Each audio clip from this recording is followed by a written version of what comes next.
Very nice, George. So it's a real pleasure to be joined today by international sax superstar George Shelby, all the way over from Los Angeles. He's here on tour at the moment. He's been here for a few months. And also pleased to say he's doing a clinic for us tonight with trumpet legend Alan Vazzuti. So really looking forward to that. And we're just sat here in this kind of nice casual environment. We're going to chat about one or two things. Everything from playing the saxophone, you heard a nice little clip there, to views on life. Maybe that's getting a little bit far-fetched. Let's just keep it down to the basics. So perhaps I can start by asking you some questions on recording sessions. I know you're a big recording session player, as it were, and you do many sessions around the world, but I would imagine principally in Los Angeles. One thought that came to mind was, I imagine you get the call to do various different styles of recording sessions. Somewhere you have a complete idea of what you're going to be doing beforehand, lots of preparation, lots of notes, lots of styles, idioms, and sometimes you must get that scenario when you're told, come along, do a session, it's going to be 3 hours long, you have no idea what it's going to entail, and you're essentially going in cold. Sure. Do you have those sessions, and in which case, how do you prepare for that kind of session? You don't prepare. There's no, if you're walking into something which is a truly unknown situation, all you have is the experience and practice you put in beforehand as a player. Mm-hmm. The only conceit that I will give to that situation is I may take a darker mouthpiece along with me, because I tend to be, as everyone here, a brighter player with a brighter sound. Right. So if they're looking for a more traditional 30s, 40s, 50s, 60s Stan Getz kind of fluffy subtone, right, I may bring a darker mouthpiece along for that. But that's about the only thing I do. Everything else is just knowing stylistically how much vibrato maybe to add to a certain section, if they want something, a certain sound from a certain era. It's just dialing it in that way. And then a lot of it comes down to the mics they're using, the preamps for whatever sound they're looking for. Stylistically, on the different television shows, say if we're doing Dancing with the Stars or The Voice, there's a large difference of music styles that will happen within the show itself. So you have to be ready for, could be a 20s Tin Pan Alley, right? Could be a Ricky Martin clubhouse dance thing. So you're just kind of, in the mix and going with the flow, and then hoping you can get close enough that people are happy with it. Yeah, that's wonderful. Yeah, we have a similar show over here in the UK, and I always love listening to the band, as much as I do in terms of enjoying what's going on the stage with the dancers. But the band, they're always particularly good and flexible in terms of fitting into those genres. And I always think, I'd love to be the sax player in there, just trying to, capture those different styles as they move through. So it's a lot of fun. It can be a little harrowing, and challenging for if it's a night of, say, all Disney music. There's going to be a lot of flute, a lot of clarinet coming at you. Right. So it's always fun to go into those environments, and hopefully you've prepared enough for whatever they're going to toss at you. Yeah, sure. But I imagine just in terms of the the very basics. You're going to be talking about doing warm-ups at home, just covering all the scales, arpeggios, long tones, just as a sort of start point to your day before you go to the session, rather than you're in the studio. Sure. You're actually cold at that stage, and you need to get going. You need to have that confidence that everything's working as it should. Sure. My beginning warm-up, depending on how long of a day I have, because you can make the mistake of warming up too much, practicing too much before you walk into a situation. I know what you mean. And your chops are already a little blown. So you don't want to do that either. I have a long tone routine that's 34 minutes where I hold each note for 1 minute. Right. In octaves. So I start on middle B flat, high B flat, low B flat, each for 1 minute. And then middle B. I remember you saying this now, actually, because of course you did these clinics for us before, several years back, and that was one of the aspects that I took away from it before when we were talking about that age-old question of the practice routine. And in that sense, actually, talking about your previous clinic, I remember something else, a little gem that you pointed out, and I just want to pick it up again now, if I may. Sure. Which was that you spoke about the idea of going out and seeing new music on a fairly regular basis, trying to see something that was a little bit different, a little bit out of the norm from your comfort zone, or the kind of regular styles and genres that you would enjoy. So, whether that be country, I don't know, who knows, but something just a little bit different in terms of live performance, just so that you can maybe diversify your musical scope, your take on music. Is that something that's still important to you, and do you manage to do this in your busy life? You have to make time. You have to prioritize and make time to do it, and there are two main reasons for it. First, and we were just touching on it before, you get tossed different styles, different things that you have to be familiar with.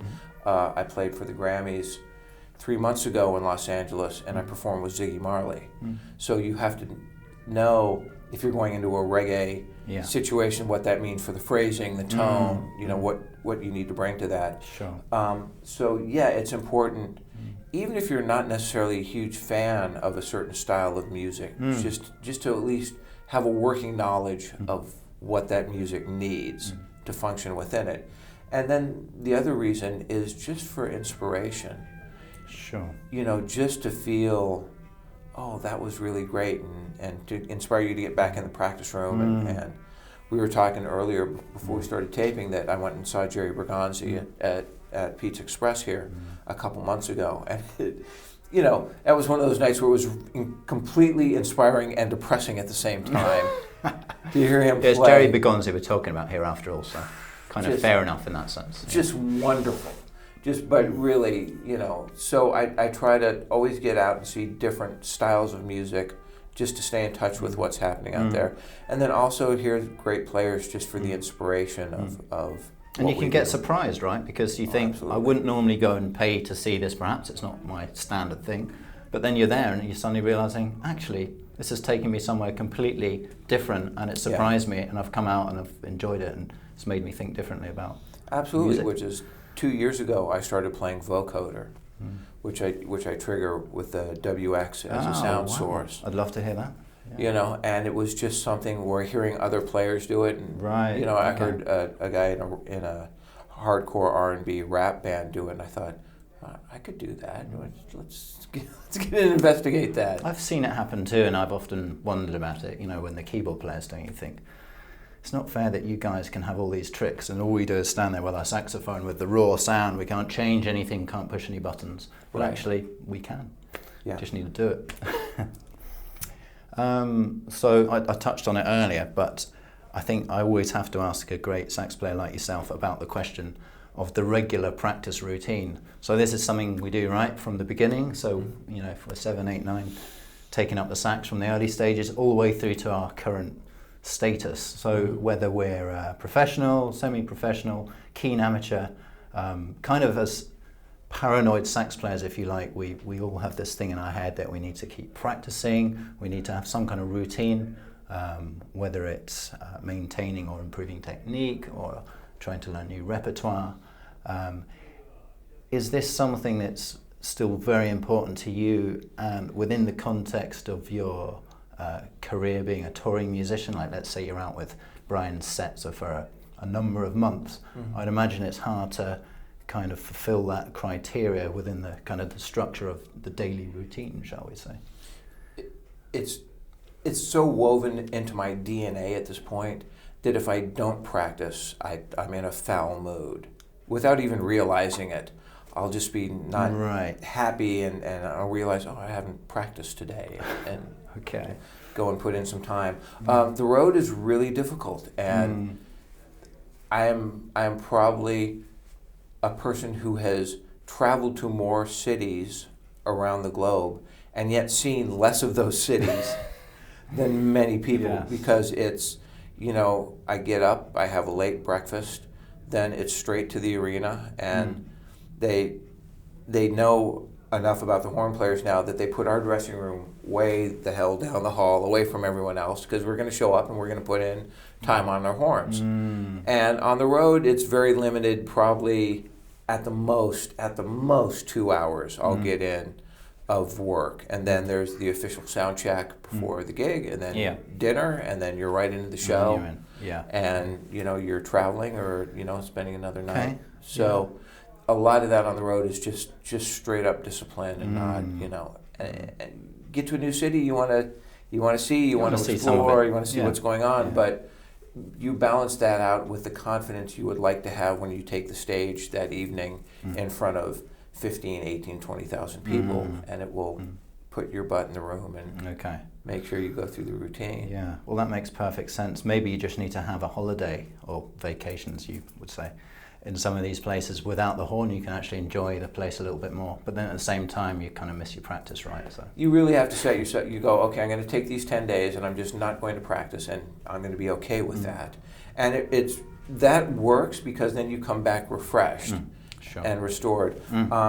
My daily practice routine at home, I break up in 2-hour segments, because I've found absolute longest I can concentrate is 2 hours, and really that's kind of fudging it. Usually an hour and a half at the most, and then I start drifting and thinking about the next meal or whatever else, So it's the long tone routine we were talking about, which is 34 minutes. Then I go through scales and arpeggios and do some reading, and that will usually cover a 2-hour block. So I will then take a break, go off, get something to eat, whatever, make calls, emails. But it's important then, at the end of 2 hours, for me at the most, to take a break and get away. Right. Then I come back and I spend 2 hours on doubles, and I have a rotation of doubles that I'll go through: clarinet, flutes, soprano sax, baritone sax. I consider doubles to my main instruments. Yeah, it's different enough. Yeah, so EWI, vocoder, whatever it is. So that 2-hour block will be a rotating schedule of doubles.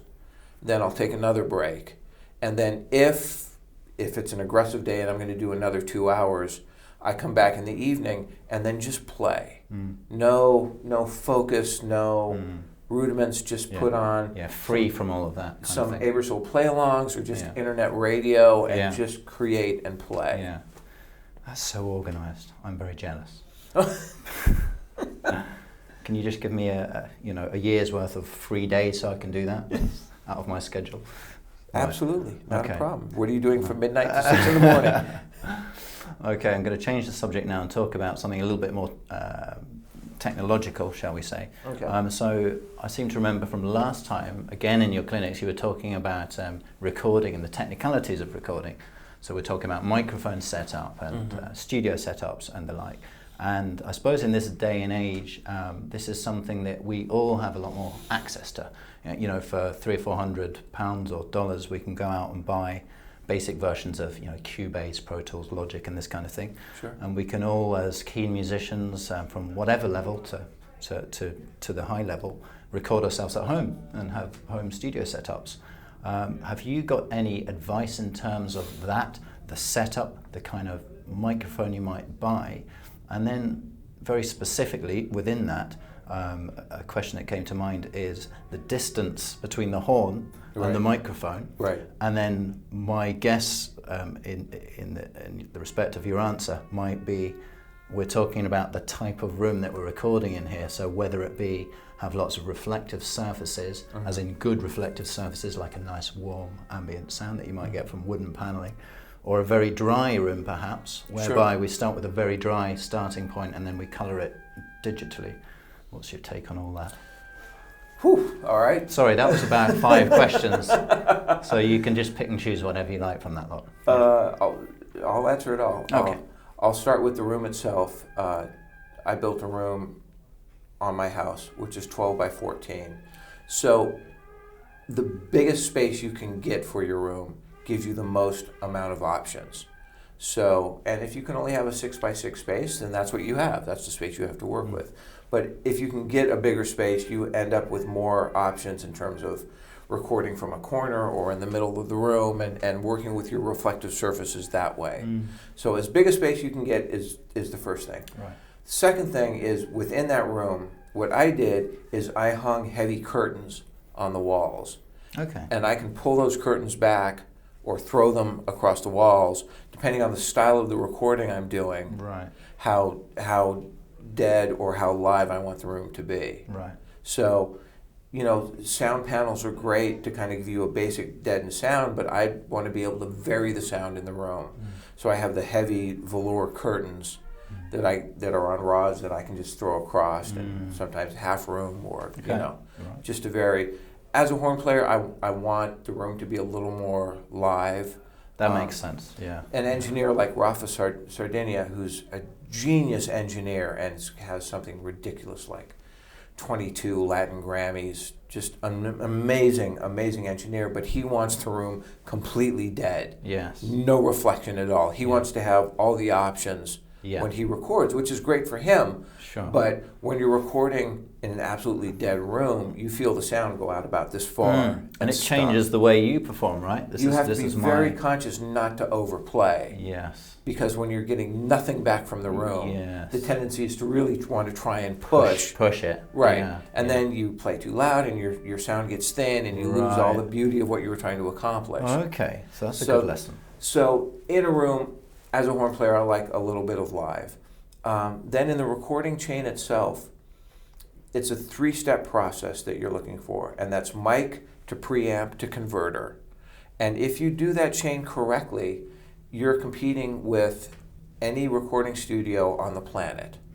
The advantage that we have as horn players is I just need one good mic, one good preamp, and one good converter. And if I've accomplished that, I'm giving you the exact same quality in that recording chain that Sony's giving you, that Capitol Records is giving you, that any studio. The difference between my recording at home and Capitol Records is Capitol Records can give you 128 channels of that quality, and they have a closet full of amazing microphones and preamps and converters. So if you're recording a big band or a choir or a string section, whatever it is, you're going to go in the studio to get that number of channels with that quality.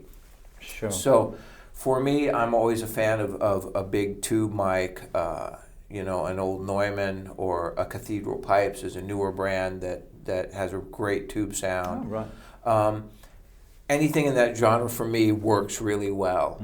And then whatever you're using as a preamp, and a lot of people skip this step of a preamp. They just go mic straight into converter. Yes, yeah, I think I'm guilty of that. So I'm hearing a lot of preamp here, and I have thought about it, but it makes me think I must think about this much more to the now. Sound. I have Brett Averill. Brett Averill takes apart old Neve boards and reconfigures them in single channel, 2-channel, 4-channel, 8-pack, whatever. Right.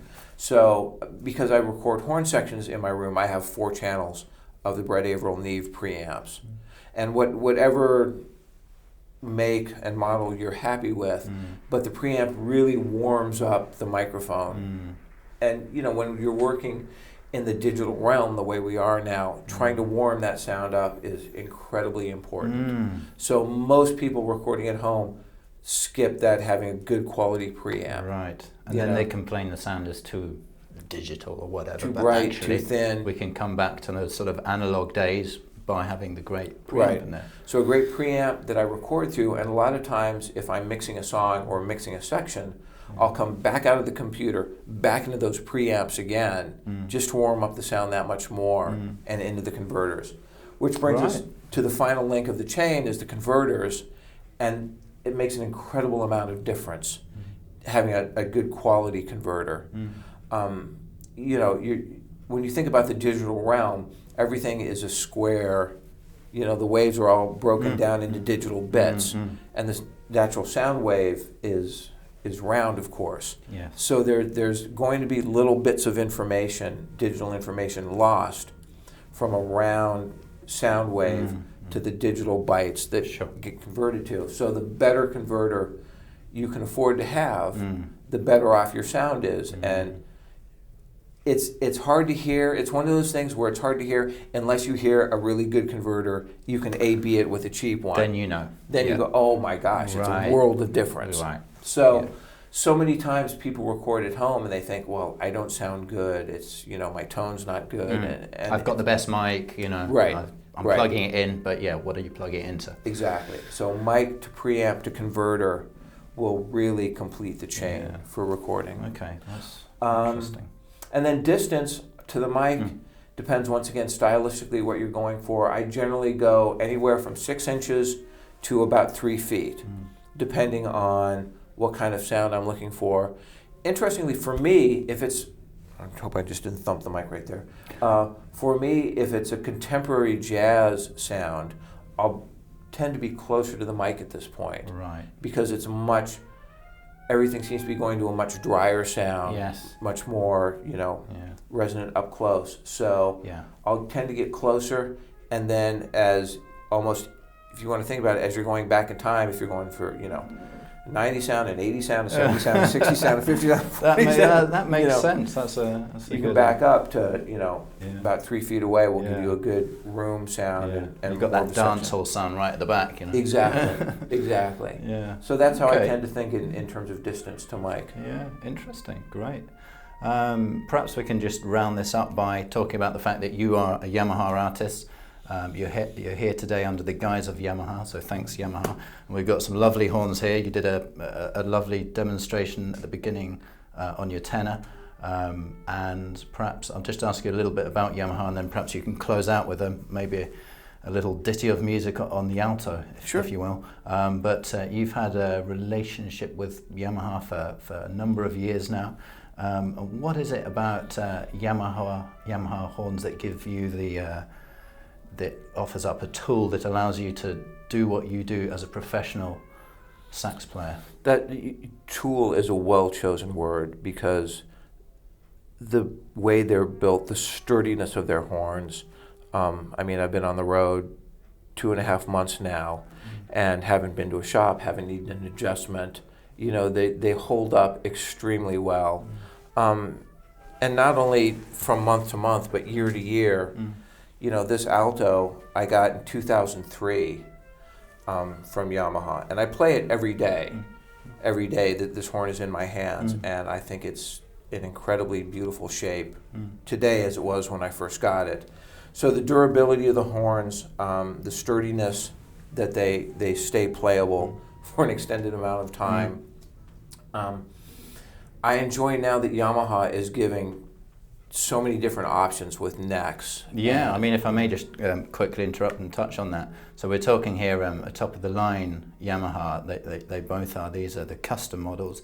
This is an 875, right? Yes. 875 Yeah. EX, and gold plated rather than standard lacquer. But as you say, there's one or two customizations, if you will. We've got this giant screw here. Yeah, this is Jeff Peterson at the Los Angeles Atelier. Yamaha Atelier is now doing these big set screws. And you know, the set screws are funny because when they first say, oh, you should try the set screw, and you're thinking, well, that's crap, it's not going to make any difference at all. Right. But I'll try it just in case, and then you try it and you're like, well, I'll be damned, it makes a difference. There you go. You know, and if the difference is, if it's adding 2% to your sound, that's 2% more sound. Yeah. You know, none of these things are going to be a gigantic difference. Yes. But if you're getting a little edge, I think it's worth it. I use metal pieces on my Yeah, thumbs. I was just coming to that, yeah. And that's more for me as a player, just like being in contact with the horn. Right. I just feel the vibrations of the horn more Yeah. on metal. Yeah. And with the plastic, it feels like a more deadened response. But I think they do talk about the contact points as being important in terms of the overall resonance and the effect that's coming out anyway. So perhaps you feel good about that contact, but I think there is also an extra resonance happening there. Again, Could whether be. it's 1 or 2%, we are talking nuances, but Right. it all counts, right? Yeah. Right, so I really enjoy that. Yeah. These are both gold-plated horns. So they take the brass and they silver plate, then gold on top of that. And this neck here, this is This is a silver neck, it's solid silver as opposed solid to silver plated. V1 neck. Yeah, But you know, the gold plating puts a weight on the horn. there's definitely a weight there, right? Yeah. So Yeah. depending on what players like individually, sometimes, you know, like Jeff Coffin uses a non-lacquered horn because he likes the quick response of that. Yeah, it's out there. Phil Woods used to play, God bless him, used an unlacquered horn. So I think it's very much down to the preferences of the player. I like the gold plating. You have to push a little more. You have to, you know, there's a little more physicality involved. A little more resistance. A Perhaps. little more resistance. But I think the sound of the horn, the overall harmonics you get, for me, is worth it. Okay, great. Perhaps you can play just a little ditty to play us out of this video.